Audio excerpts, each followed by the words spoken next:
Heidi here from Rain Country. God is good all the time. And as promised, I'm here to talk about, in a standalone video, about food powders and their liquid ratios when you go to blend them for your various things. Now, first of all, I have to admit, most of my food powders, I don't worry about that. I just use them. I add more water or liquid as needed or powder as needed, depending on what it is I'm making, because I use them in so many different ways. However, the two that are most important that I know the ratios are the eggs and the pumpkin, especially when using it in baking, like the pumpkin for making pies. That's when it really counts, or the pumpkin cookies, because I need to have measurements of a pumpkin puree in 1 cup amounts. So how much powder to how much water do I need to mix to equal that same amount? And then, of course, with the eggs, the same thing, which, by the way, I've increased the water ratio than what I was saying before.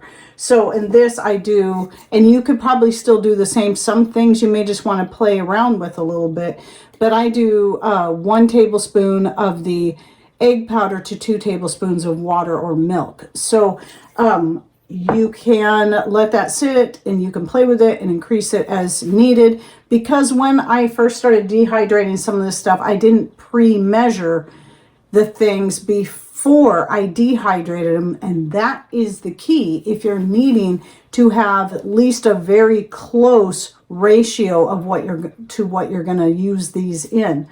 Basically what you want to do is, once you have your whatever it is, be it bone broth or your eggs all, mixed up, your pumpkin puree ready to dehydrate, doesn't matter what it is.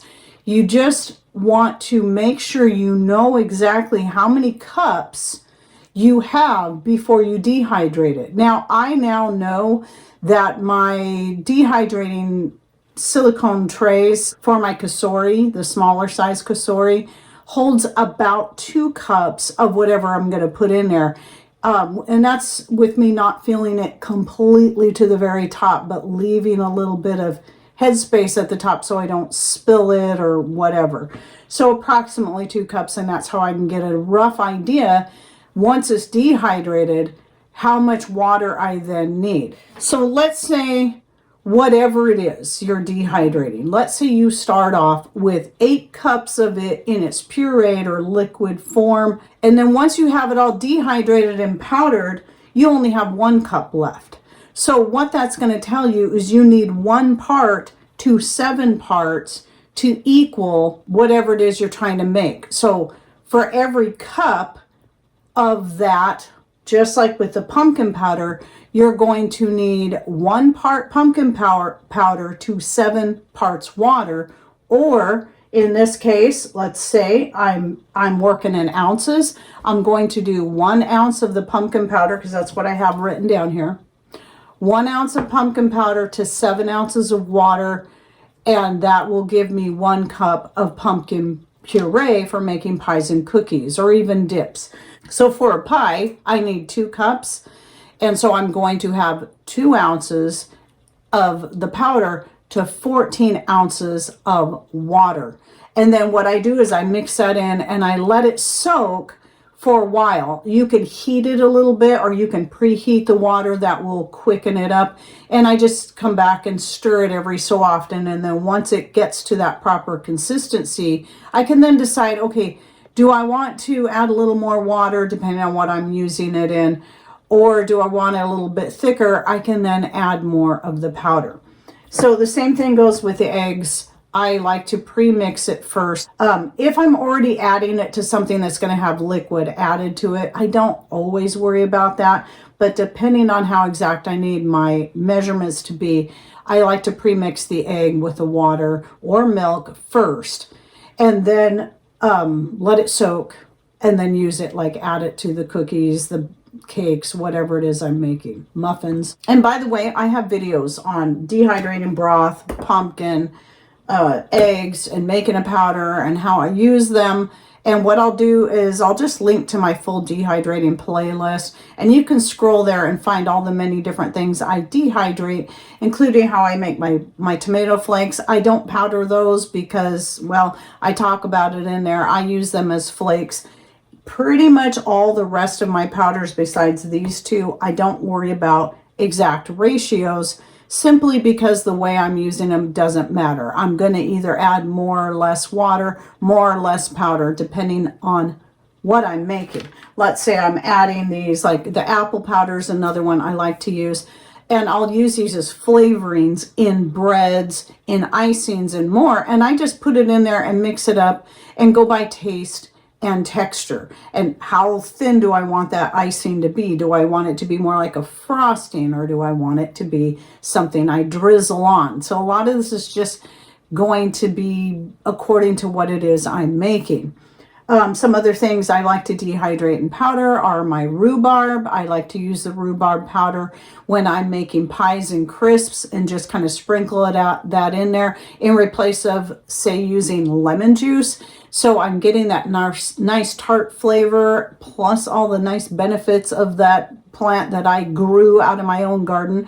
And it didn't cost me anything for the rhubarb, where I do have to pay to get organic lemon juice, because we don't grow lemons here in rain country. They like sun. I also like to make a mashed potato powder, and that most people would probably prefer to do the measurement thing first to get an exact ratio. Because I always forget to do that, to measure how much I started with to how much I ended up with in the powder form. I just add the water as is needed, and I'll cook it. And if it starts getting too thick, add a little bit more water, cook it some more, add a little bit more water. Or if it's too thin after I'm sure it's fully rehydrated, add some more powder. Usually that's how I do a lot of those things. Other things I wanted to list off. See, I think I mentioned the horseradish powder you can use to make your own horseradish sauce, or just to sprinkle on things as is. Zucchini powder, I do like using that in breads as well. That's mostly what I use the zucchini powder for, is adding it to breads. It gives them a soft texture and just adds more nutrition to the bread. Cuts back a little bit on the amount of flour you're using.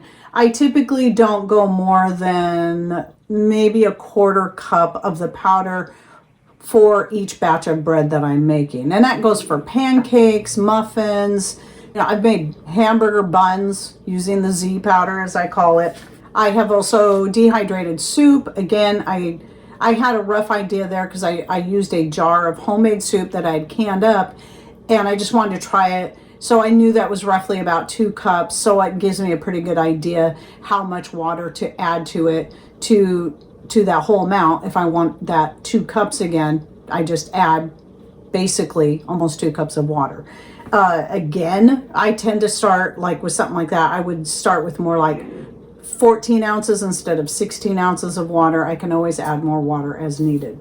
Oh, and I also have cheddar cheese powder I like to use. It's really good for making sauces, like for doing your macaroni and cheese, or for just sprinkling as is into your, let's say you're making like an omelet and you got your eggs all scrambled up. Maybe you like to add a little milk to that, and then just throw in some of the powder directly into the eggs and let them sit and rehydrate in the egg mixture.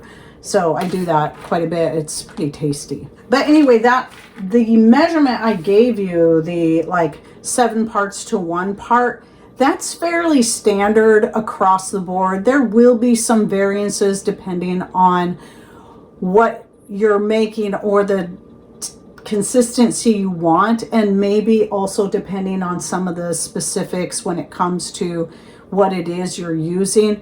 But generally speaking, that's going to be a pretty much across the board measurement. I'm just going to always say, if you're unsure, start with a little less water, an ounce or 2 less, and then you can always add more water. You can always add more powder as long as you didn't use it all up in the first time you made it. And then the thing I was going to say about the bone broth is some people would probably prefer to have exact ratios there. I simply just add it into whatever I'm making. whether it be soups or gravies or even casseroles. I don't worry about an exact ratio. If I taste it and decided I want more of that flavor, then I add more, and I just don't worry about it. So in a lot of these cases, it's not incredibly important, but again, when it comes to baking, that's when it matters the most. So just remember to pre-measure before you dehydrate and powder, and then measure again after you powder, to see how much you have remaining and compare that to how much you started with. And that should give you a pretty good idea of what you need. So I hope you found this video helpful, and I'll be linking to not only my dehydrating playlist, but I'll be linking to the last video I did on the powders I like to make and use and how I use them. But I also go into more details on a lot of the individual videos. But also keep in mind that some of those videos can be several years old, and I'm always finding new ways to use some of the different powders I make, such as my citrus peel powder, my apple peel powder, my squash powders, and more. So anyway, please share with us down below your favorite things to powder up and use and how you like to use them. And thanks for watching. Take care and God bless.